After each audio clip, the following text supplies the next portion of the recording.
emotions. My authentic emotions may not be very inspiring. They may lack bitachon.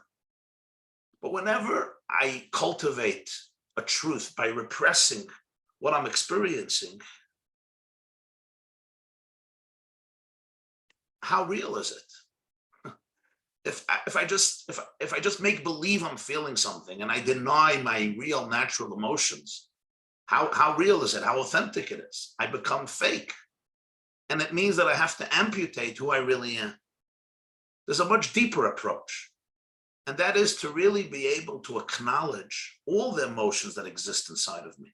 But like it says in Tanya, even while I'm operating on a level of consciousness, which is called an animal consciousness, at that moment, I'm operating on another level of consciousness, which is divine consciousness.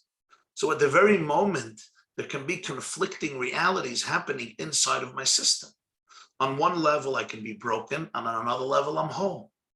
One part of me is extremely suspicious and lacks all trust. Another part of me is full of curiosity and inquisitiveness and childlike eagerness and enthusiasm and passion.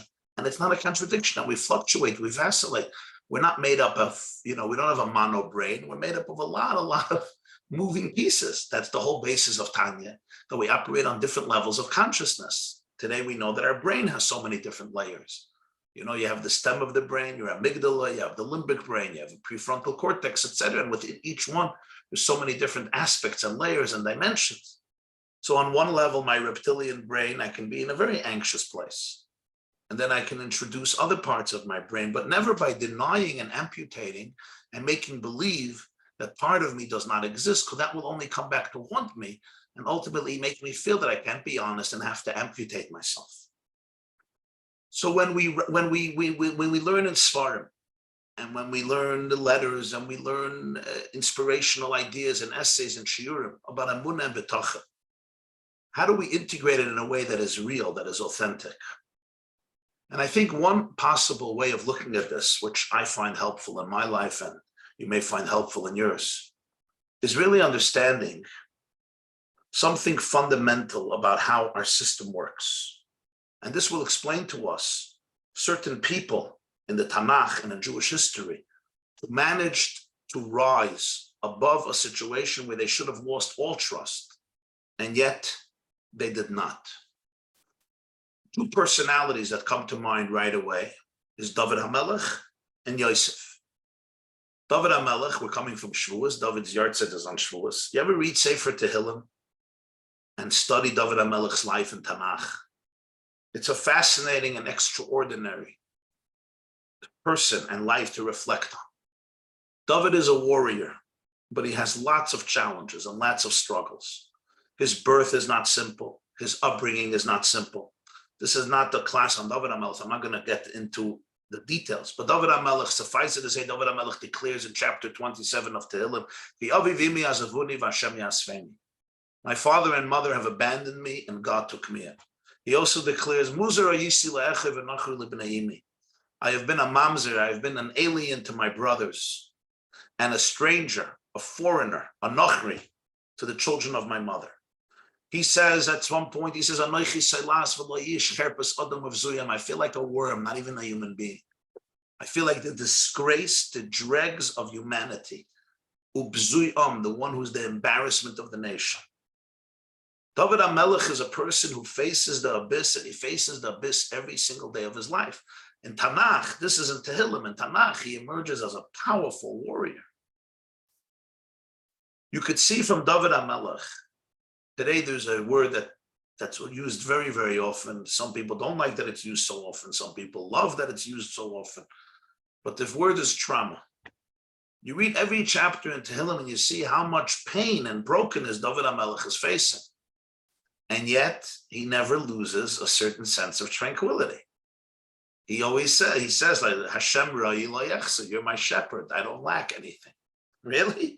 Read the previous chapters of Tehillim, the chapters after that. Gam ki elech b'geitz almavis lo yirakati imani. I walk in the valley of the shadow of death. I don't fear because you're with me. Chapter 23. Chapter 139, he famously says, Im esek shamayim shamata v'atziya sho'eli nek. Basically,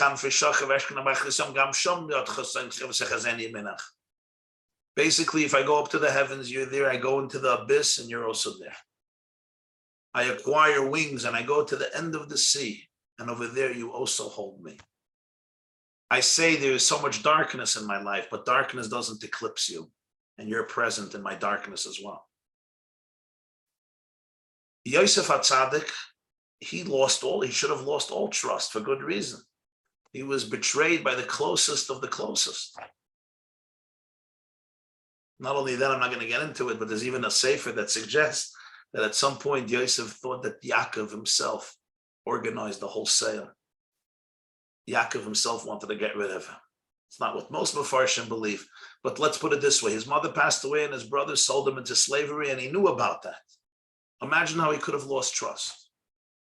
And yet we see he never loses his joy and his menucha and his chen and his grace. What is the secret of these people? What do they know that we don't know? It's not like they didn't suffer. It's not like they weren't betrayed by life. It's not like they didn't languish in very, very difficult circumstances. Here's the deal. And today we have a lot of science to back it up. So it gives us a much deeper appreciation into this. The wounds that we experience in life, especially as children, those are the deepest wounds because they affect our core and they affect our future. The Rebbe would always say, and write this in letters, that education, you have to look at education in the early years of childhood like planting a seed in the ground. A little scratch on a seed affects every branch, every leaf, and every fruit. If I scratch the trunk, it's a scratch on the trunk. But when the seed is affected, it multiplies so many more times in every aspect of the tree because it's all there. Genetically, it's all there in the genetic code of the seed. The same is true in the positive. The nurture that the seed receives translates into every one of the branches, into every one of the leaves and flowers and fruits, etc. But here is what we understand today. And Yiddishkeit articulated this thousands of years ago, but today we have wonderful oisius to explain it. And that is as follows. The most traumatic events in people's lives are not about the events themselves. Not that the events were not crazy, but even horrible, horrible events. And horrible events does not necessarily mean something earth-shattering and colossal that puts the perpetrator in prison for 100 years, that too. But I'm talking about even things, we're growing up in a place that was not safe, growing up with emotional neglect, growing up with anger, growing up in some form of dysfunctionality that made you literally feel not safe. The real trauma is not the event. It's what's happening today to me as a result of the event, or to put it in more definitive terms, it's what I told myself about myself based on what happened to me. So if there was a perpetrator who affected a child or a youngster in one form or another, emotionally, intimately, physically, the event is horrific, but that's the event.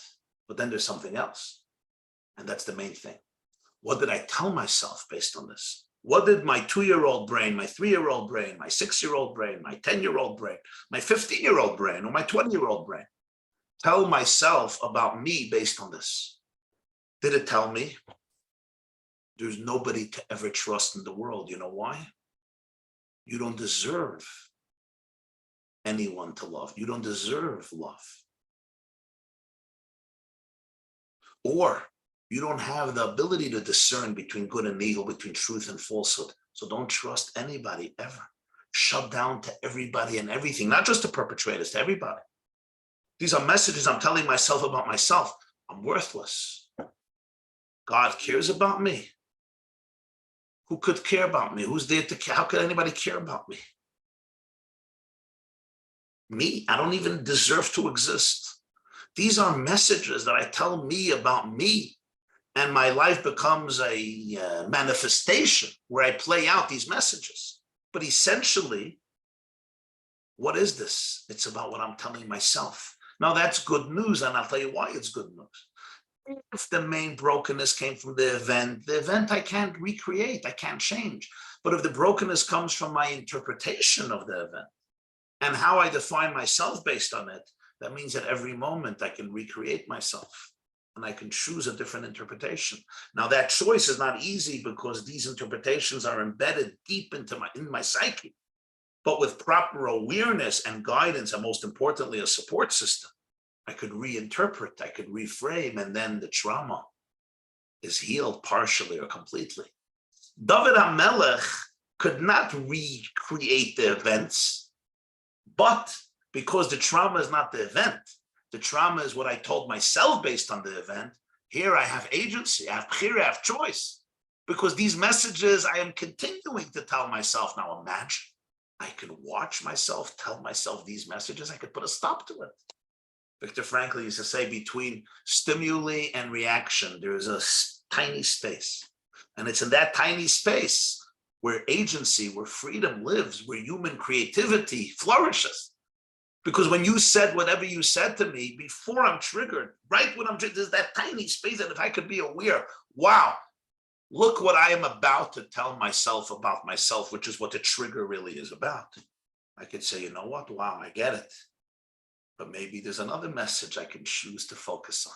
It may not eliminate the first message, but it will broaden my horizons. And ultimately, if I do this long enough and frequently enough, it'll create new neural pathways in my brain. Yosef couldn't change the circumstances. His brother sold him. He was in prison for 12 years. He was accused by this master's wife of doing horrible, horrible things, and he was an innocent man. He's supposed to trust the world. He couldn't change any of the events. He didn't have to.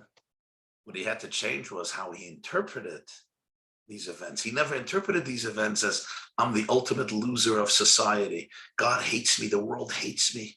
How did he interpret these events? He told his brothers, you never sold me. Hashem sent me. As far as I'm concerned, I was on a shlichus. Wow. If you can persuade your nervous system with that message, you're healed. You're healed. When G'dolei Yisrael, when Rabbeim, when the great sages, when the Chachmei HaTalmud and the Medrash and the Bali Kabbalah and the Rebbes and the Chassidim, all the way till the Rebbe, when they tell people, cultivate emunah and betachon. This is not philosophy. They're not trying to send another idea, because philosophy will never compete with trauma, I promise you. Cerebral detached information will never, ever substitute what I am feeling internally in my body, and the body keeps the score. Rather, it's really a very, very deep idea, and that is, God no make no junk. Whatever I went through, I was sent, I was not sold. This means that my interpretation of these events and these experiences, turning me into a person who can't trust, who can't love, who can't be happy, who can't be confident, who can't be emotionally present, who has to disassociate, who must always be pessimistic and in a place of despair. These are not inevitable responses. These are responses that came because my innocent brain was trying to survive, and this was the best interpretation I could give myself in order to survive. But if I can transcend the space from survival, I can transcend the need for survival in a primitive way to an expansive vision of the world and bring the divine perspective into the world, my own divinity into my consciousness, then I could say, I wasn't sold. I was sent. I am infinite consciousness who went through a finite experience. At this moment, I'm going to do a little commercial. It's not a commercial. I think it's very important. I just finished teaching a maimer by the Tzemach Tzedek in Derech Mitzvah Secher, where he explains why a kohen who was crippled or had a handicap, a physical handicap, a disability, was not allowed to serve in the Beis HaMikdash, even though he can eat from all the karbanos. And it's an astounding halacha.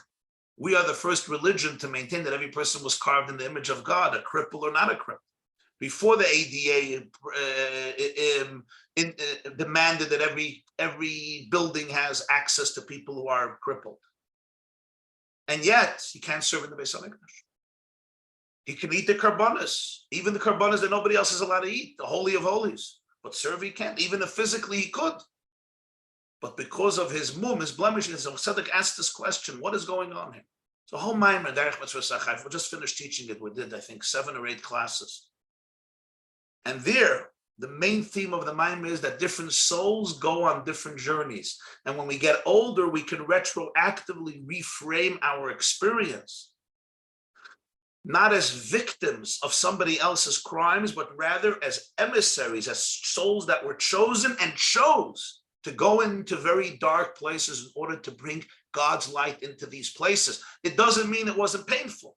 It does not mean I wasn't affected.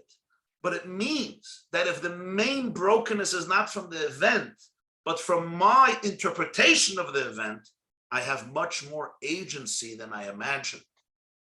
I am not bound by this interpretation. If I can introduce awareness of emunah, of betachin, of higher and deeper perspectives that my divine soul already knows, but if I can introduce it to my animal soul, which in simple English means if I can have a conversation, very kind conversation, with my amygdala and with my limbic brain, and introduce these to them, they may still be very, very frightened, but what happens is my options are broadened. There is a broader horizon.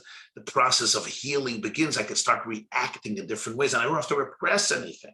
We never have to repress. If emunah means repression, it's not real emunah. If God is afraid of emotions that he caused me to have, what type of God is that? So if emunah ever requires repression, there's something very flawed, at least the way I see it, in that emunah. And I'm going to encourage people to learn this Maimer. You could find it on my website, theyeshiva.net. It was the last, you go to most recent classes, it was 7 or 8 classes on this Maimer, because it's very relevant. And with this, let's point out another fascinating idea. It says in Tehillim, Shir Hamalois b'shuv Hashem es shiva Tzion, hayinu kechalmim. When God brings us back to Tzion, we're going to realize that we were just a bunch of dreamers. What does that mean? What does it mean? Somebody called me today and said, ultimately, all of the whole world is just one big joke, and all of life is one big joke. He said it in very good humor. Hayinu kechalmim, we will find out that we were dreamers. What does that mean? What's the significance of that? It was all a dream when nothing was real. So we're sitting here now and talking about life issues. It's not real. Raising your children, not real. Dealing with your struggles, whatever they may be, financial, physical, emotional, psychological, marital, none of it is real. It's all a dream. It's a fleeting dream. We're just all sleepwalking and sleep talking. Okay, I mean, is that really the great promise of redemption? Hayinu kechalmim, we will find out that the whole galus was a chalab. There's a very, very profound idea here, my friends. Very profound idea. I don't know how many of you have dreams about the Holocaust. I do. From already childhood, I've very often dreamt very vivid scenes about the Holocaust. One explanation is because I always try to devour every book or documentary on the Holocaust from when I was very young. I'm fascinated by it, and I still can't believe it happened. I still don't believe that human beings could do this to other human beings. That may be one reason why I dream about it a lot, and there may be other mystical reasons, but this is not a therapy session for me at the moment, so we're not going to go into that.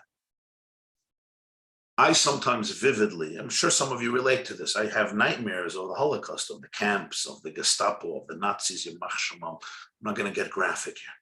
And I wake up, and I'm frightened, and it takes me a few seconds, and oh, wow, it's 21st century, I'm in America, I'm in a house, I'm not in Poland, oh my God, wow. Takes me a few seconds, I'm back to myself, and Baruch Hashem, I try to have a normal and productive day. But that's only because I'm not a Holocaust survivor. What about somebody who was in Auschwitz? When he wakes up in the morning, after screaming throughout the night, he doesn't say, oh, it was just a dream. It was not a dream. It was real. For me, it was a dream. I could say I was dreaming. It was scary. It was frightening. In the middle of the dream, I did not know it was a dream. My heart was beating. I was overwhelmed with dread and fear and hysteria and panic. When I wake up and I emerge from it, I don't run to the refrigerator and steal all the food because there's no food. I don't start screaming, I'm in danger. I don't call the police. I don't call Hatzalah. Why? Because I realized it was a dream. It was part of the context of a dream. That makes the difference. During the dream, I was frightened, but afterwards, it doesn't have to affect my day because I say it was a dream. So let's now understand the depth of this pasuk. What we have been through is not a dream. Nobody was dreaming. I mean, maybe relative to a higher reality we were dreaming, but we're not dreaming. We're living in a real world. God created heaven and earth. I mean, maybe everything is a dream, but Torah and mitzvahs are real. Life is real. Relationships are real. Sadness is real. Joy is real. You're real. I'm real. We're real. Even Zoom was getting to be real. Gam Zoom l'tov. It's not fake. We don't say everything is fake. Everything is everything is an illusion. But here's the point. Means imagine that we will be able to look at every event, but instead of having that event dictating our future and capturing and abducting our emotions, kidnapping our souls and holding us hostage to those painful experiences, we will have the agency and the broadness of consciousness and the divine freedom to be able to define our traumas rather than have our traumas define us. That's the Hayinu Kechalm. Just like when a person had a dream, it doesn't have to dictate the future of their day and week and month and year because they say it was a dream. Imagine if we could look back at our entire history, collectively and individually, and I could say all those events, all those experiences, all those emotions that I went through, Hayinu Kechalm, it's not that they were a dream, that they weren't true, they were just fleeting fantasies. They were not. But my interpretation of them is up to me. I have the ability to be able to become aware of what is going on. And then I could see the patterns and I could see how I became a slave to those horrific events because of what they did to me in the sense of forcing me into a particular image of who I am, an image that's keeping me hostage till this very day. And now finally, I want to let go of that image and recreate it. It's easier said than done because what I'm talking about is not a words. It's the deepest experience of your brain and your body and your soul. But the Hayinu Kechalm, that awareness within my nervous system, within my goof, within my body, becomes an emancipating experience because I could see the darkness and I could say, but I'm going to choose to interpret it different. Like Yosef and David HaMelech, and they both became redeemers of the Jewish people. We have two Mashiachs, Mashiach ben Yosef and Mashiach ben David. Why? Because each one contributes this element to the Geula. Yosef went through a crazy life. Not only did he emerge unscathed, he emerged as a leader, as a confident leader, and he nurtured those very people who threw him into the dungeon, who threw him into the cistern and then sold him into slavery. David HaMelech also went through a very, very difficult life, and he emerges to become David Melech Yisrael Chai V'Kayim. The common denominator between Mashiach ben Yosef, Mashiach ben David, is this ability to create a Geula consciousness among the Jewish people and the world. What is a Geula consciousness? Geula consciousness doesn't mean darkness doesn't exist. It doesn't mean that darkness didn't happen. It doesn't mean you haven't been through whatever you have been through. It does not mean that we deny or repress any of the facts, any of the circumstances. It's the empowerment to be able to reframe every experience, to be able to say, I was not sold, I was sent. Even as I walked in the valley of the shadow of death, my soul was not afraid because you were with me. My soul was not afraid, but I was afraid. I was frightened. That's why I don't trust anybody. I can't trust God. I can't trust my husband. I can't trust my spouse. I can't trust I don't trust anybody. I was afraid. I was frightened. What if I could go back and say, God is the one who went through all of this. I'm a chelik elokam imal. As it says in Tanya, your soul is a chelik elokam imal mamash. So Hashem, infinite consciousness, went through this dark valley, went through this dark journey, this dark voyage of experience as infinity. I'm going to choose now to reinterpret my life from a vantage point of infinity, of oneness, of purity, and then make my decisions about who I am and whom I trust and whom I don't trust. The challenge, of course, is the trauma is instinctive. It gets triggered like this. It doesn't need a Rabbi YY class to get triggered. The other part needs Avodah, that's true. And the whole purpose of Avodas Hashem is to train, to flex the muscles of our divine soul. That's what it's about. with muscles. Either you use them or you lose them. The more I use my muscles, the more I expand them and I build them. It's true also spiritually and psychologically. The more we learn to use the muscles of our divine soul. How do we use the muscles of our divine soul? Through supporting each other, through having conversations about it, through real meditation and prayer, davening and learning and mitzvahs, etc., etc. We strengthen its muscles. We build its staying power so that the next trigger, there's also another trigger. There's also another conversation, another perspective that comes in from my divine soul. And here we come to one more point. This is going to be my final point in this evening's discussion. And this is a tremendous, tremendous insight, such a beautiful insight. It was shared by the Rebbe, as far as I know, twice. One was Mitzvah Shabbos Nosai Tavshin Lamed Ches, the Farbrengen Mitzvah Shabbos after Shavuos Parshas Nosai 1978. The second time was Yud Beis Sivan Tavshin Mem Beis, the 12th of Sivan 1982 at a Farbrengen that the Rebbe held. Each time he brought out a little bit of a different point, but I'm just going to give you a summary of one point the Rebbe said, and that is extremely relevant to this discussion of trust. He asked him a very interesting question. These classic vintage questions of the Rebbe that are very, very simple, but somehow not everybody asks them. And that is in Parshas Nosei, there's this story about the leaders of the 12 Shvatim, each bringing contributions to the Mishkan. And each day, everyone brought another Nedavah to the Mishkan, and it was very elaborate stuff. And we read it in the beginning of Nisan, we read it in Parshas Nosei. The Torah chooses to repeat it 12 times, even though they all did the same thing, to bring out that each one did it with his or her own, with his own unique passion and kavanah and concentration and intent and mindset. And therefore, even though it was 12 people doing the same thing, it was really 12 people doing different things. Because you and I can do the same mitzvah, could say the same words, but it's with a whole different soulfulness, with a whole different consciousness. And it was very elaborate. They had karbanai kairos kesef achas.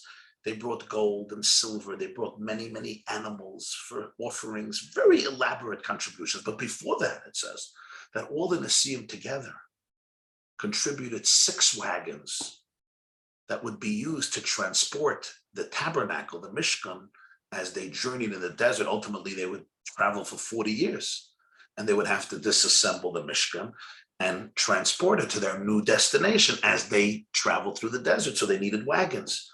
So they contributed 6 wagons, which means there were 12 leaders. Each one contributed a half a wagon. 2 leaders brought 1 wagon. So 12 brought 6 wagons. And each wagon had 2 bakar, 2 oxen that would lead the wagon, that would carry it, that would schlep it. And this was used, Hashem said, to accept it from them, and it was used for the avodah of the Mishkan. The family of Gershon got 2 wagons because they had to carry the drapes and the curtains of the Mishkan, and the family of Merari, they got 4 wagons because they had to carry all the beams, the crushim, the planks, the sockets, the foundations, the bars, the pegs, the nails, and pillars of the Mishkan. It was a lot, so they had 4 wagons. And the Rebbe asked the Gavaldige Kash. He said the whole system of contributing to the Mishkan was done with nedivus leiv. It was done with tremendous generosity, to the point that the Nesiim regretted the fact that they didn't bring a donation in the beginning, because by the time they wanted to give, everybody already gave everything. So what did they bring? They brought the most expensive diamonds and gems, the avnei shayham, the avnei miluyim, the special diamonds for the ephod and the choshen. Now, when it came to dedicate the Mishkan, they jumped ahead of everybody and they offered a large contribution. And every day they brought, the first day was Nachshon, the second day, the first day was Yehud, and then every day another Sheva. They brought a tremendous amount of contributions for the new Mishkan. The Rebbe said suddenly when it comes to the wagons, they become so stingy. He used the word kamtzonis, such stinginess. 6 wagons, well, each one can't bring, they have to bring a half a wagon, you can't bring a whole wagon. Especially you're the Nasi, you're the leader, and the Medrash says they were wealthy and they were affluent. And other things they donated so generously, and here suddenly they became so stingy, pinching every dime. What happened suddenly? Why such a behavior? Especially in the Mishkan, there was a principle, in a place of affluence, You don't bring in poverty and deprivation. And here they're behaving in such a, so tight about every dollar, every shekel. The Rebbe said, what is more, it's senseless from another perspective. They knew how much there is to carry. There were 20 beams on one side of the Mishkan, on the north, another 20 on the south. Each beam was tall and thick and heavy. And there were sockets, and there were beams on the west, another 8. So you're dealing with 48 beams, and there were pillars in the front. You were dealing with an enormous, enormous burden. Now you're using 4 wagons for this. They had to be so tight. Not only that, the Gemara says that the Levites had to go and follow along and make sure they don't fall over the wagon because there was no place for them. They were piled one on top of the other. You had barely four wagons, and they weren't large wagons, 4 wagons for so many beams and planks and bars and pillars. They didn't fit, so you had to have the Levim making sure when they slip off, they catch them. Why do it that way? Donate a bunch of wagons, and everybody could put, when you have to, you're moving to the country, right? You have to pack your whole, you remember those days, you have to pack your whole house into a station wagon. Especially you're tying things here, and then this falls out and that falls out, and nobody has where to sit. It's the Mishkan. Come on. You guys have money. Donate another few wagons. Let everybody donate 1 wagon, 2 wagons. We'll have 12 wagons, 24 wagons. You can go like a mensch, like a gvir, like an amala mensch. What do you have to do with this one? So the Rebbe answered, and he said that there's a very, very profound lesson, a message here. And that is, affluence is amazing. To think in a large and broad way is important. But one thing we have to remember, and that is every detail has purpose in life. Every event has purpose. And if a wagon has the power to do the job, using another wagon would be squandering the potential that this wagon exists. There's a halacha in the Beis Hamikdash, ein klei sharis mekadshin elek shein meleim.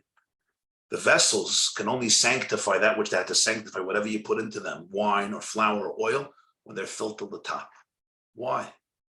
He says, because when something gets the title of sanctity, it doesn't only mean it's holy, it means it's maximized. If this is my cup, I got to fill it to the top for it to be holy. If this is my cup as in cup, I want to utilize every aspect of it. Every person has days and nights and resources and gifts and talents. They were given to you. I should never squander them. Every moment has dignity. Every hour has significance. Every event in my life is an indispensable component of the cosmic plan. The Rebbe told them the famous story from the Medrash, fascinating story about David HaMelech. Again, David HaMelech. David HaMelech telling God, why in the world do we need spiders and their webs? Just that in 2 days, the spider will be able to get its prey to get stuck in the web, and it'll have a nice supper. And these webs just they're ingenious. But what's the purpose? And then, of course, one day he's running away from his father-in-law, from Shaul, and he hides in a cave. And Shaul is searching for him, and he comes to the cave where David is hiding, and he's about to find him and kill him. He suspected David of being his greatest foe, but a spider came and wove a beautiful web. And Shaul said, nobody could go in here. They would have broken the web. And David HaMelech understood why God created the spider's web. So the Rebbe said as follows: David would become the Melech Yisrael. The Rambam says in Hilchos Malachim that the king of the Jewish people is the heart of the Jewish people. The heart is the center of life. David will also be called David Malka Mashiach, and the greatest king we ever had, David Melech Yisrael Chai V'Kayim. Come Chazal and say, God was showing David, this spider and its web is not just significant. The very heart and life of Melech Yisrael, upon which depends the entire Klal Yisrael, depends on this web. Don't disregard anything. So therefore, if the wagon has the capacity to carry these beams, even if it's going to require work and effort, so I'll work. I have to expend effort. But never, ever disregard the potential of anybody or anything, and the need to maximize its potential, because every moment and every object has purpose. So in the Mishkan, this was emphasized. If we can do it with these wagons, we're not going to just get extra wagons so that I shouldn't have to be able to work. Because maybe part of the job is that I should work and hold the crushing. That's also part of my avodah. So just to make life easier and cooler, I shouldn't have to hold the crushing. That's not an Indian. If this is my avodah, this is my avodah. I don't have to liberate myself. What this means is that there's no event in life, no experience in life that's not part of our journey. It's not part of our avodah. It's not part of our mission. And it's not part of the significance. And it's not part, and it's not essential to the journey of your life to make you the person you're capable of becoming and you're supposed to become. Yes, sometimes I look at all of these details and they may just look like spiders' webs. They're just driving me crazy and they're catching me in the web and they're completely insignificant and they just make my porch dirty and I want to get rid of them. We all have those aspects in the life. It's a nuisance. It's a detail that's unnecessary and excessive and may even be burdensome and difficult and challenging. Like a web that catches the prey, I suddenly become prey. I may have become prey as a result of somebody else's web. Comes Hashem and says, David HaMelech had to know this is not a mistake. It may have been painful, but it's not a mistake. There is ultimately love inside of it. And therefore it doesn't have to deprive me from trust. It can create even deeper trust when I come to learn how this journey can make me the person I'm supposed to become and make me a source of light to so many people who are in darkness precisely because of the webs I was caught up in. Besides the World Wide Web and other webs I was caught up in, precisely because of that, I can help other people disentangle their souls, untether their spirits, live an untethered life. When we become tethered and entangled with our toxicity and with our anxiety, we don't know our strength. But because of the webs I have endured, I can help other people disentangle themselves, live in an untethered fashion, free their souls. David HaMelech had to learn that about the spider's web. We all have to learn that about our own webs, the webs we create, the webs that have been created around us and may have gotten us stuck. They were not mistakes. Yes, there may have been people who made very, very bad choices based on their own brokenness, based on their own stupidity, usually based on their own fear, based on their own terror and their own panic. But like Yosef said, I wasn't sold, I was sent. David said, I won't go up to heaven, you're there. I go into the abyss, you're there. I go across the sea and you're there. And then I could say to myself, I want to interpret everything that I experienced, not from a place of a prisoner, of somebody who was hostage, somebody whose mind was abducted and kidnapped by a virus, by somebody else's virus. I want to consult the divine core in myself and say, how do you interpret it, my divine soul? How do you interpret this experience? Who was there? Who was that one who felt all those wounds, who felt all those scars, who experienced all those bruises? Tell me about that one who was there. I want to hear the divine core inside of me. Give me perspective on who was there at that moment.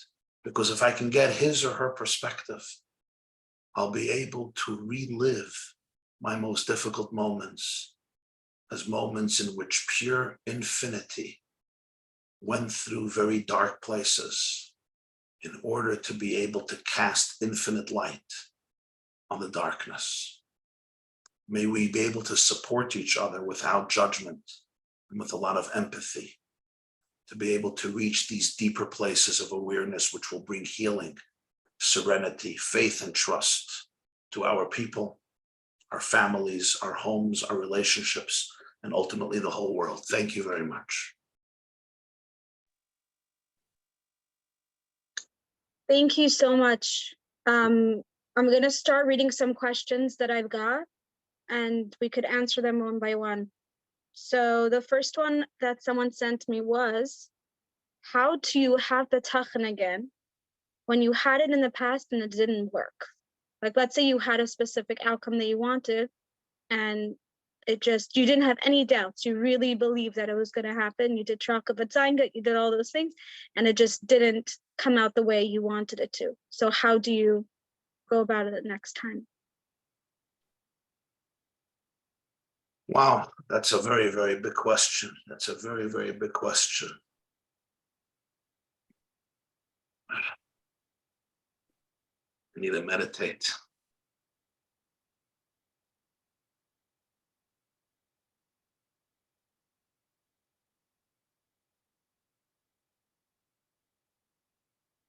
What comes to my mind is that you have to ask Hashem to help you in this.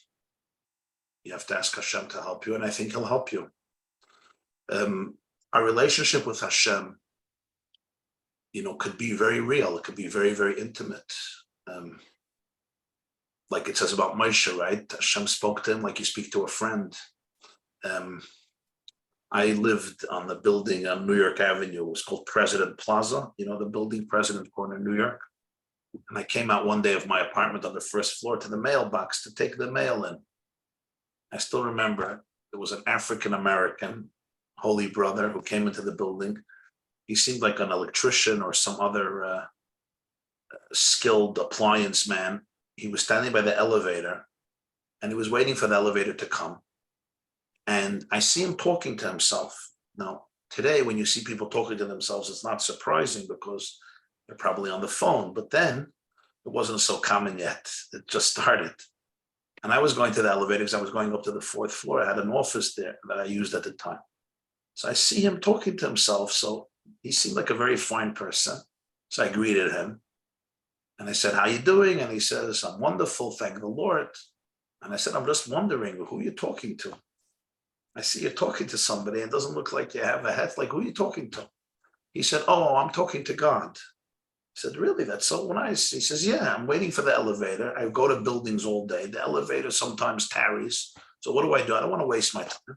I talk to God. I tell him about where I'm coming from, where I'm going, what my plans are. And I have to tell you, it was such an inspiring moment for me. I'm like, wow, maybe I can learn from him what davening should look like. My point here is that I think these types of questions, they're very intimate. They're very, very personal. I don't feel the right thing is to become philosophical, how bitachon works, the mechanics, the science. I think the most authentic answer, at least what I'm feeling at the moment, is this is something you should bring up directly with Hashem in a very personal way. And say, I trust it and feel it, feel the pain of it. I trust it, and this was the outcome. And how do I trust you again? I need your help. Imagine it was a marriage. It was in a marriage where you really trusted somebody, and then you felt they betrayed you. Maybe you only know half the story. Maybe you don't know half the story, but this is what you feel. And you talk to them. You love them. They love you. You talk to them in the most honest and brutal way. You say, I need your help here. I need you to show me more. This is what I would suggest to you. Like you would do it with a best friend or with a marriage partner whom you really trust and whom you really, really have a real relationship with, not a fake relationship. And with God, we all need a real relationship. He doesn't need fake relationships, and we don't need fake relationships. Mm-hmm. So what you're saying, in short, is that you look at it as a relationship, and the next time something like that happens to somebody, you just speak to Hashem like a friend. You say, listen, I trusted in you. It looks like you turned me down. What's going on? Like that kind of thing. Is that? Yeah, but not just the next time. You can have the conversation already. Why next time? Right now. Right, exactly. Whatever you want. What happens is when we talk to Hashem in a very personal and intimate and deep way, he responds in his own time and in his own way. Generally, when we open ourselves up to our truest emotions, as painful as they may be, we will find something very precious beneath those emotions. I'll tell you why. The definition of Hashem, the only definition we have for Hashem is truth. Hashem Elokim emes. Anochi ani Hashem Elokechem emes. Chesamesh l'Kadosh Baruch Hu emes. That's what we know about God. God is true. wherever you're touching anything very true inside of you, you're going to find God there. So whenever you confront a very raw and real emotion inside, you're going to find God. That's what at least I experienced, but I've heard also from other people. I think it's very true. Thank you so much. Sure. There's so many questions that are coming in. One second. Someone said, Where are these questions on chat? Where do you have all these? So people sent in questions to me before, and then okay. there's also people sending it to me privately through the chat. Fine. Yeah. Okay, go ahead. So someone also said there's a mitzvah of b'chol dorachecha dayehu. So that like in everything you do, you need to think about Hashem. So where does our free choice end? If everything always ends up being, I don't really understand that question. So go to the next. Okay, so what about this one? How should one approach the contradictions in therapy versus bitachon when someone deals with anxiety? Because let's say she said therapy says to release anxiety, to talk about it, think about it, but then the Rabbi talks about many times hesach hadas, right? That you shouldn't be dwelling on it as much. So how do you deal with the contradictions? Do you reconcile the contradiction between going to therapy and listening to therapists and bitachon? It's a wonderful question. Thank you.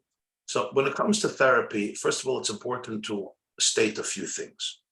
Number one, going to therapy could be very, very helpful and sometimes life-saving, but it's extremely important, just like when you're going to a doctor, you're going to a rabbi, you're going to any expert, to make sure that it's a very, very good therapist, which means don't put all your trust in a therapist. You have to feel that it's helping you. If I'm going to a therapist again and again and again and again and again for whatever reason, and nothing is happening, just because he or she calls themselves a therapist doesn't mean it's a good shidduch. Maybe they're good, but not for me. Maybe they're not good. Maybe they don't know what they're doing. So it's very important to make sure that you come in as an educated consumer.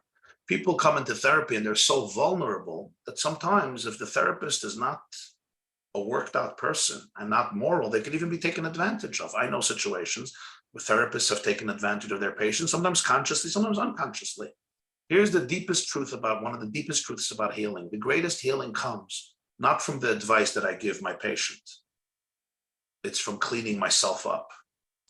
It's from getting rid of all the trash inside my own system so that I can actually really create space for your healing.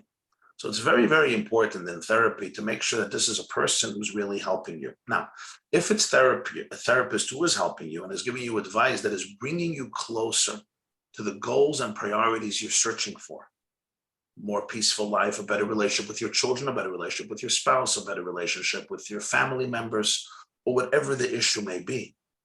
I don't think there's inherently a contradiction between the world of therapy and the world of bitachon.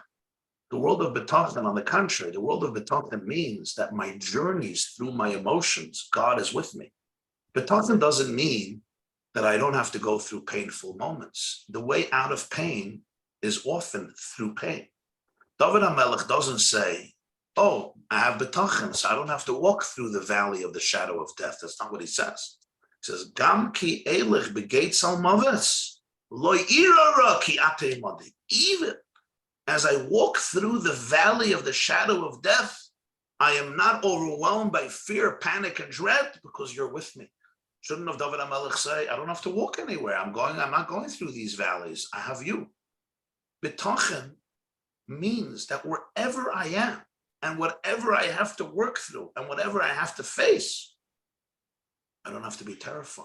Even if I'm feeling terrified, it shouldn't stop me from doing the work I have to do of facing whatever skeletons I need to face and confronting whatever demons I need to confront and working through emotions that I need to work through, knowing Hashem is holding my hand. He's part of my journey. He was there in the beginning. He's there in the middle. He's going to be there at the end, as I explained earlier in the class. So I don't see an inherent paradox. Now, what that means for every single person, that really depends on what your challenge is and what type of work you have ahead of you. I don't think the word hesach hadas, just to mention, the word hesach hadas, I don't see hesach hadas as meaning denying what happens. I think Hesed Hadas means choosing where my mind is going to be focused on. In other words, choosing my thought process. As I said before, we have agency. I can choose what is going to occupy the greatest space of my mind's power. And there a person has choice, but it doesn't mean, I don't think it means, at least in many situations, maybe in some situations, it doesn't mean that I should just ignore or deny or repress things I have to work through. I don't see it that way. So let's say somebody just, I'm trying to bring that in. Let's say somebody is going through an anxious moment, right? From a lot of letters from the Rabbi, he says, just divert your mind from it. And there are therapies that do say, no, like live through it, live through your pain, give it time, give it space. So how that seems contradictory, right? So what do you do then? It's very hard for me to comment without a specific letter in mind, without a specific letter in front of me, because it's such a big question. Right. But so I think it's very. I don't feel that I have the authority to be able to make give an authoritative answer and response without seeing a specific question and a specific answer and what the Rebbe's advice was. But just on a very general, in a very general level, sometimes a good therapist may advise the person, for example, if I'm feeling anxiety, not to just, run away from it or change what I'm thinking about. And the reason is because the anxiety may not be coming from conscious thoughts. The anxiety may be coming from very, very deep inside my body. So the question is, if I really divert my mind from it, does the anxiety disappear? Does the anxiety vanish? Maybe that's amazing. But what if it doesn't? The anxiety is there. I'm just anxious. So now I'm just going to blame myself that I didn't divert my mind from it, and therefore the anxiety is persisting, which of course makes me more anxious, not less anxious. So sometimes this can be a very, very complicated web, which I'm getting more and more and more entangled. And forgive me, but I can even use very holy concepts and religious concepts that are only increasing my anxiety, which only forces me to repress my anxiety even more and to deny my reality even more and to become more detached from myself, which makes me much more anxious and much more angry. So I think we have to be very, very careful as we proceed on the process of healing with emunah and with bitachon, not to betray our bodies and our minds and our souls and our emotions, because those are the vehicles that God gave us with which to heal. So sometimes if my anxiety is just sitting deep, deep down in me, some will give the advice, breathe into it, give it oxygen. Don't be afraid of it. Let your body release it.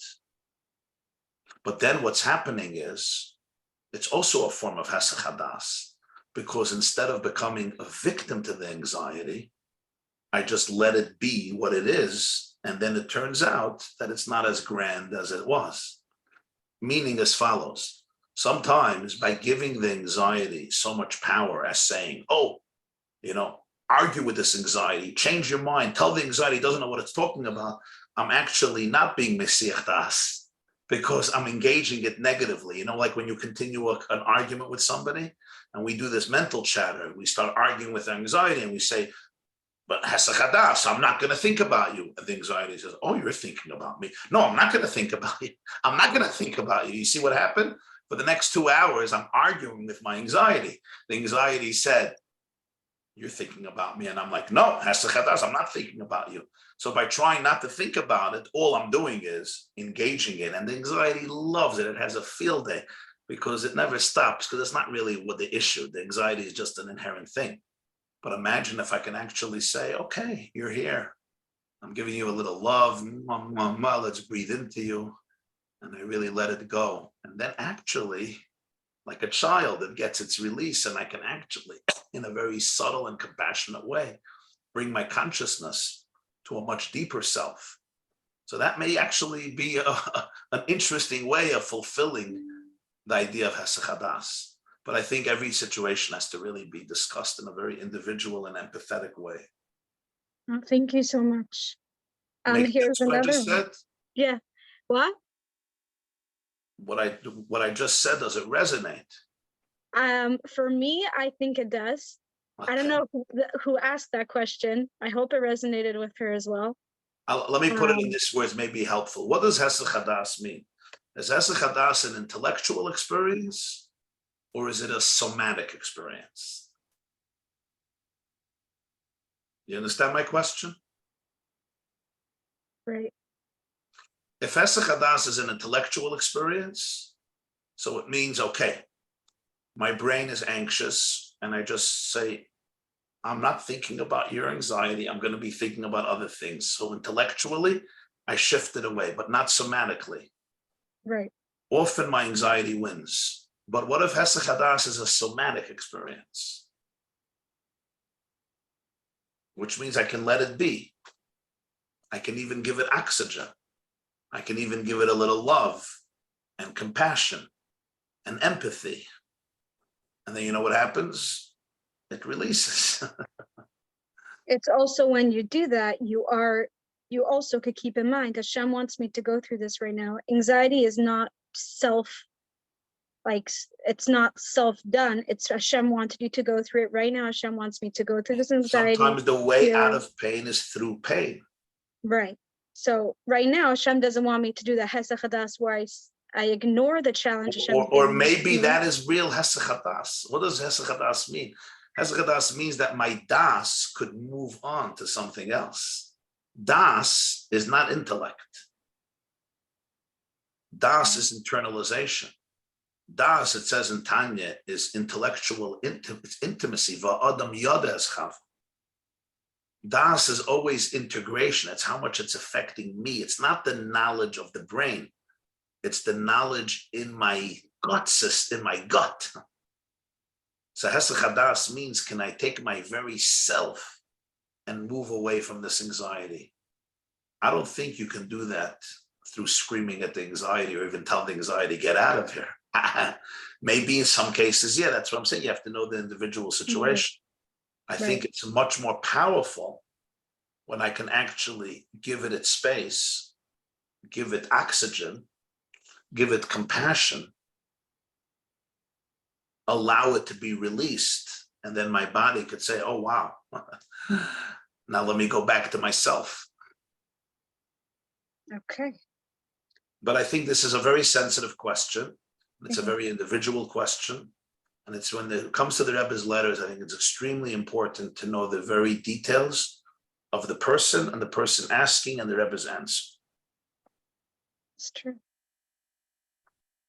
Here's another one. Sometimes I could interpret words based on my own traumas, and I interpret them through the lens of my own subjective interpretations without actually tuning in to what the person really needs. You understand what I'm saying? Right. People interpret things based on how they understand things or based on what they have been taught. And that's what I'll see almost everywhere. So it's extremely important to be very open and very humble about this. Like, I understand there's so many different approaches, and we all have to be humble about it. There's different approaches. There's things that work for one person, not for another person. There's different temperaments. There's different generations also. There's also different generations. There's different types of people. There's different sensitivities. So you're saying that when you see a letter from the Rebbe in general about these things, anxiety and challenges, not necessarily do you take it. The Rebbe wrote many times to people. The Rebbe wrote many times to people that what I write to one person is not a directive to another person. I answer, he wrote this a few times. I saw it myself. The Rebbe wrote, I answer people based on what they write to me, based on the information they give me, and based on what I feel they need to know and how I should respond to them. And it's not a directive for anybody else. On the other hand, it's an obvious It's obvious and needless to emphasize that when you read the Rebbe's letters and you see his approach to different situations, you acquire many of his perspectives and his paradigms, especially when you see patterns and themes that are recurring and repeating themselves. So I think both are true. We could learn a lot of perspectives and gain information, but I still think that every individual situation requires individual precision and meticulous attention to the unique reality of this particular person. I don't think there's a textbook case that was ever created in the history of humanity. Yeah. There's no textbook case. And every good therapist will tell you, that's my definition of a good, one of my definitions of a good therapist is somebody who doesn't reduce you to a textbook case. Oh, you, okay, bipolar. You, oh, schizophrenic. You, borderline personality. You, narcissistic personality. You, acute depression. Oh, you, defiance disorder. You, anxiety. Boom, I have your medicine. That's not the way to do it. Every person is a soul. So yes, there's textbooks. We use data. We use research, of course. That's the professional and responsible way of doing it. But still, I don't want to fit the person into my clinical textbook. The other way around. I want to fit the textbook into the person. I want to say, based on all my knowledge, now let me tune into what's the unique element of this person. That takes a lot of bittul, a lot of humility. You know, sometimes therapists, doctors, I want to be able to say, oh, I dealt with 20 people, I figured out their issue. What if somebody could say, I didn't figure out any issues. I'm just here to listen and offer support and hold space. It's a very humbling approach. But I think this is very, very important. True. Thank you so much. You know, when people would go on yechidus to the Rebbe, when people would go on yechidus to the Rebbe would often, I heard this from the Rebbe myself, there was a story about the Mittler Rebbe that people came to see him and he stopped yechidus in the middle. You know the story? Somebody came for a very serious situation. He needed advice. He needed a ticket. The Mittler Rebbe stopped yechidus for a few days. He was fasting and crying. And later he said that I can't help somebody if I don't find that same challenge in myself. And when I clear it up in myself, I can help them. And this person came with something that I couldn't find it in myself. But God sent them to me. So that means it exists in me, but it's hidden. So I had to work for a few days to uncover it. Now think what that means. You come into me, I'm not giving you advice. I'm finding what is happening inside of me and removing my own blockages. So first of all, I can empathize with you. And then I can give you perspective. So much of the healing is not even words. Much of the healing is the empathy, the connection, the support. The Rebbe once said of Fabrengen, I think it was Kisisa Tafshel Lamanal of 1971, about the story of the Mittler Rebbe, that without absolute empathy, there's no healing. Without absolute, and that's why the Mittler Rebbe had to find it in himself. If not, I become judgmental. Oh, you're such a weird person. The moment you're a weird person, I can't help you. I'm weird. We're all weird, right? The myth of normal. So it's important to understand this. When people would come in on yechidus, the Rebbe's gaze, his gaze was so non-judgmental. There was so much empathy there. The Rebbe was a very, very worked out person. People don't often talk about this. The Rebbe was a serious Oved Hashem. You remember the Rebbe became a Rebbe almost at the age of 50. So for 50 years, he was working on himself without anybody knowing about it. It's a long time to work on yourself. He was a worked out person. He was worked out. His responses, his triggers, so to speak, his emotional life, he was worked out. He was Shemen Zayazach. It was pure. It was pure. It was worked out. You saw how when he would bring about these things, and he would talk about avodah, and he would talk about himself, and he would demand from himself. So when you come into the presence of such a person, there's so much clarity, there's so much purity, there's no toxicity, there's no ego. It's a whole different level of healing. Right. It's true. Here's a totally different question. You hear me, right? Saying a little bit. Yeah. Do you hear me? I hear you very well. Yeah. Okay, good. Yeah. I really appreciate it. You said we have a lot to think about. Here's a totally different question. This person said, were people, or any self-conscious being for that matter, only created for Hashem's gain and a story of creation, or is there a personal gain for each of them as well? And even those who were born to suffer all their lives, non-Jews included, or even those who are born to be villains in a story, and they're supposed to go to Gehenna afterwards. Like if they were destined to be that way, is there any personal gain for the individual, or is it all for Hashem? It's a great question. Is life all for God? Is it all for the boss? There's a book called All for the Boss. Is it all for the boss, or is there also personal gain? And the answer is that the two are very, very much connected, because in reality, Hashem creates us every moment. Like the Tanya explains, Sha'ar HaYichud, chapter 3, that the whole world is divine energy. We are all part of infinite oneness. So when the truth is revealed, the joy of Hashem is our joy, and our joy is Hashem's joy. So it's not like, oh, it's all for him and it's not for me. The real me is a derivative of him, and the real him is completely one with me. So when the real oneness is revealed, it comes out that we are infinite consciousness. So the tremendous joy that Hashem has from Avodah becomes and is our joy, because we're all really one.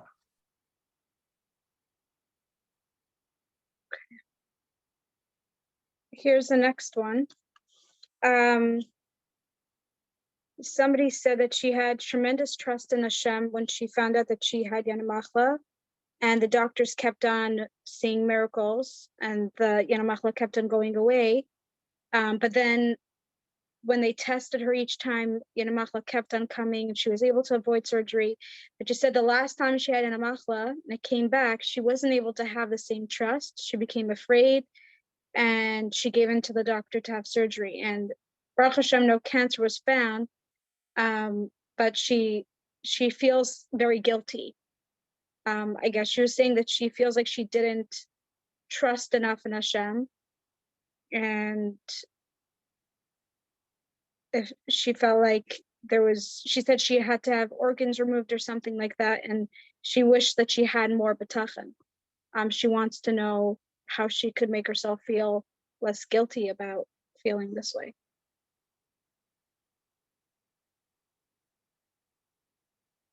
This is a question, really, it's above my pay grade. It's a really hard question. I can't answer this question. This is something to talk to Hashem about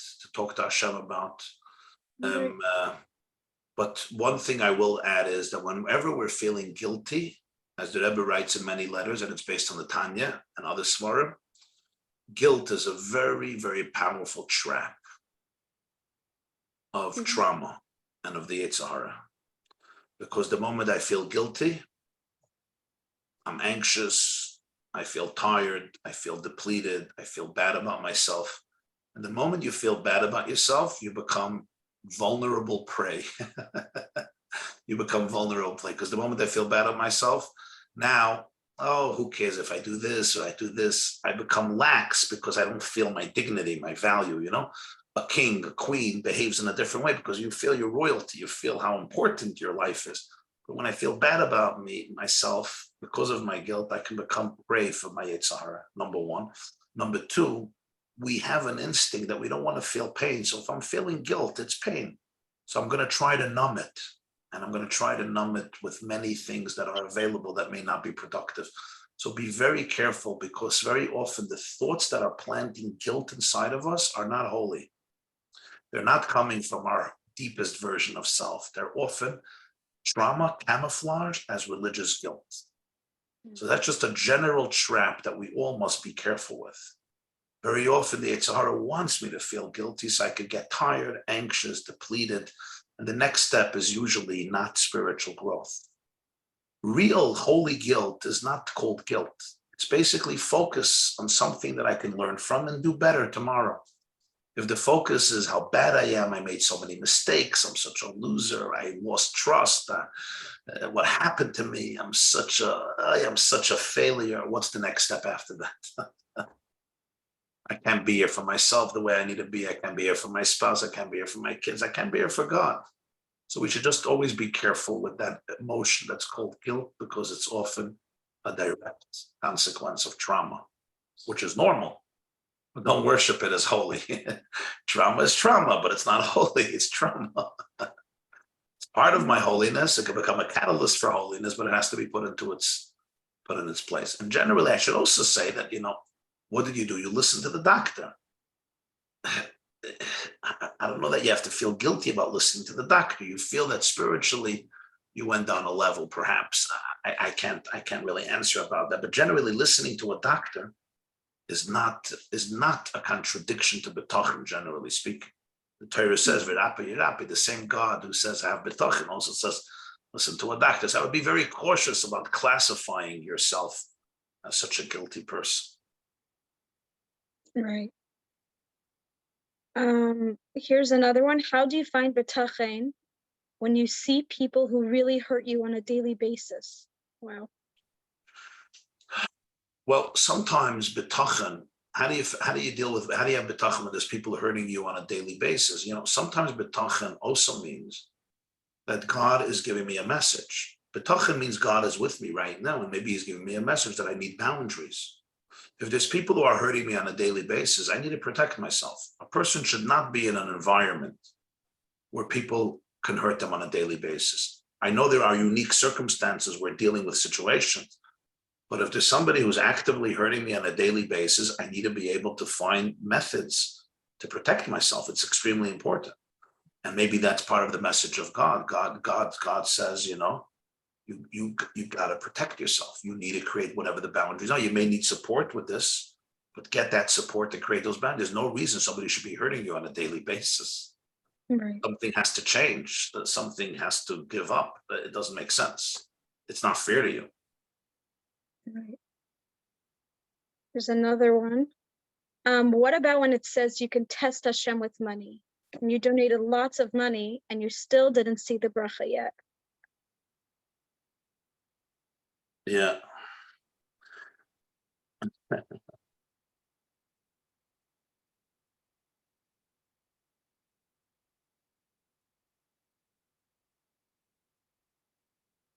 They donated a lot of money and they still didn't see the bracha. Doesn't it say you could test Hashem with money?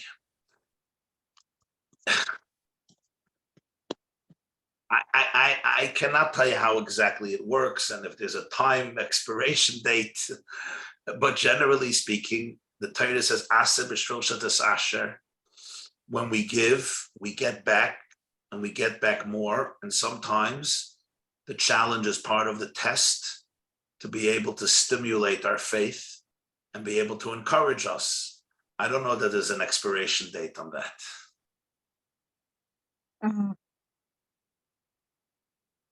Let's see what else. Oh, this person that sent that question about being hurt, she's saying they hurt you in the past, but it keeps on, I guess it still triggers you on a daily basis. That's what that was the main point of the class. People who hurt us in the past, right, triggers us. This is the work we have to do to be able to process it and reframe it in a way that we could emancipate ourselves. That's the uniqueness of the idea of emunah, that trauma is not the event. Trauma is the way we interpreted the event, and we still interpret the event in our system. That means with proper support and empathy towards ourselves and from others who support us, we can perhaps try hard and successfully, Be'ezer Hashem, to be able to open ourselves up to a different way of processing these experiences and emancipate ourselves, at least to a significant degree. But we all need support. Nobody can do this on their own. We all need each other. Okay, this is the last one. It's actually a question I have for my daughter. She's 5 years old. She's very young, but she's very deep. So she asked me. 5-year-olds today are going on 80, yeah? For sure. She asked me the other day, why does it say that Hashem cries and with us in pain if he's the one who chose it to happen to you? How do you explain that to a 5-year-old? That's a good question. That's a very, very good question. So I think one way of explaining it to a 5-year-old is, instead of explaining it through analytics and through a pilpul, through some intellectual equation, I think to demonstrate it in a more somatic and vivid way. And maybe give this example. If mommy sees that the baby got a splinter, right? Or the baby, chas v'shalom, has an infection, or the baby got a little burn, and I take the tweezer, mommy takes the tweezer to take out the splinter, and the baby is screaming from pain. Mommy won't say, oh, I love this baby, and therefore I'm not taking out the splinter. Mommy will say, I love this baby, and therefore I'm taking out the splinter. The contradiction to love is not pain. Contradiction to love is that I don't care about you. Right. Thank you so much. That was really very helpful. Thank you for all your time, and thank you everybody for joining. And thank you, Mrs. Wilamowski, for bringing us together. And thank you, everybody, for joining us for such a meaningful evening and wonderful, wonderful questions. You gave me a lot to think about. So thank you. That's always good. It's always good to think a little bit, not too much. And, there's an interesting thing. I'm just going to conclude with this. I once heard from the Rebbe, I think it was 1986 or 87, Vayishlach Tavshin Mem Zayin, somewhere that, as they say, that zip code. He explained the difference between men and women, and he said that by men there's a big focusing on understanding and analyzing. Women too, but women have a tremendous sensitivity towards empathy and emotion and relationships and connection. And he said that Bisman has now is the mind rules the heart. He says when Mashiach comes, it's going to be the other way around. The heart rules the mind, because really the heart is much deeper. It's more intense. It's more real. It captures the essence of the soul. And that's why when Mashiach comes, that the women will prevail over the men. So I think generally now, as we're getting closer and closer to Mashiach, we see that a lot of things that we used to use our brains for, the brains are basically useless now for all these things. Like overthinking things and analyzing and trying to explain pain and analyze pain and dissect emotions. And I think today we all have to learn, women and men, to trust more of our emotions and our instincts, to trust our body, and to be able to create space for emotions, for raw, your unadulterated emotions, because I think we get to deeper places in ourselves that way, and deeper places in our connection with Hashem and with others. So it's just a thought that just popped into my head, so I decided to share it. Thank you so much. Everybody have a wonderful evening. And may Hashem give all of you internal serenity, tranquility, and emunah and bitachon, which is really a gift for all of us to be able to internalize it and to be able to relax ourselves, relax our bodies and our nervous systems, and really experience trust towards ourselves, our souls, and therefore trust to people we love, and trust to the people around us, and trust to Hashem, and to be able to trust everything that we could trust, and to be able to distinguish between things we should trust and things we shouldn't trust. That's also important. Not everything you should trust. My grandfather used to say, everything that's written in a newspaper is a lie. Even the date, it was printed yesterday. So we should be able to distinguish between that which we could trust and that which we shouldn't trust. Thank you so much. What do we say in Allah Tzadikim in the davening? V'sein sachar toiv l'chol haboitchim b'shimcha be'emes. V'simcha l'keinu imam u'la'olam le'neivosh ki l'chabatachim. We should never be embarrassed because we trust you. It's a very beautiful bracha. Think about it. Everybody have a good night and a wonderful night and all the blessings. Thank you. It's been a privilege spending the evening with you. Good night. Thank you. Thank you.